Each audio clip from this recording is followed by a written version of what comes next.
Con su venia, diputado presidente, hace un año los diputados de Acción Nacional insistíamos con mucha constancia en esta tribuna sobre los efectos negativos que iba a tener la reforma fiscal que aprobaron PRI y PRD. Por desgracia, compañeros, no nos equivocamos. Hoy, un año después, podemos ver algunos datos que nos muestran el mal estado de la economía nacional. Por ejemplo, hemos sufrido una pérdida del 60% de la inversión extranjera entre 2013 y 2014. Se estimaba un crecimiento del 3.9% del PIB y resulta que al primer semestre solo se alcanzó el 1.4%, menos de la mitad. El aumento del IVA en las fronteras supuso una caída del 30% en la actividad comercial y el cierre de centenas de empresas, sobre todo micros y pequeñas. Y bueno, no hablemos de la eliminación del régimen de pequeños contribuyentes, ni tampoco de cómo la tasa del 30% en el ISR ha afectado dramáticamente nuestra economía.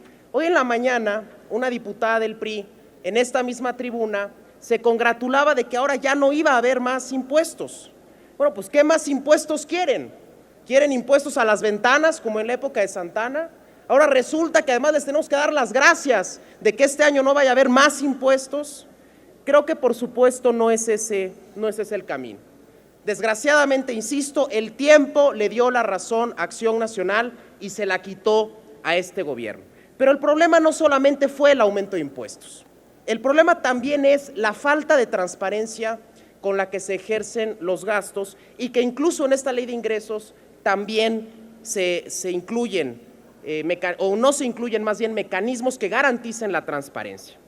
Vemos, por ejemplo, que al hablar de los ingresos excedentes del gobierno federal, no se está estableciendo ningún mecanismo para que la Secretaría de Hacienda nos informe en qué se van a utilizar esos ingresos excedentes. Sabemos que estos ingresos excedentes es justamente la diferencia entre los recursos obtenidos y los recursos estimados, que pueden deberse a varias cosas, por ejemplo, el cambio en la actividad económica del país o movimientos en el tipo de cambio o también en el precio del petróleo. Y no estamos hablando de poco dinero. Estamos hablando de miles de millones de pesos de ingresos excedentes que cada año recibe el gobierno y que no sabemos cómo se gastan ni cómo se ejercen, sino que en la mayor parte de los casos la Secretaría de Hacienda los distribuye de manera absolutamente discrecional. Y teniendo en cuenta además que 2015 será un año electoral, por supuesto que nos preocupa qué uso se le puedan dar a esos ingresos excedentes. Por eso estamos proponiendo esta reserva.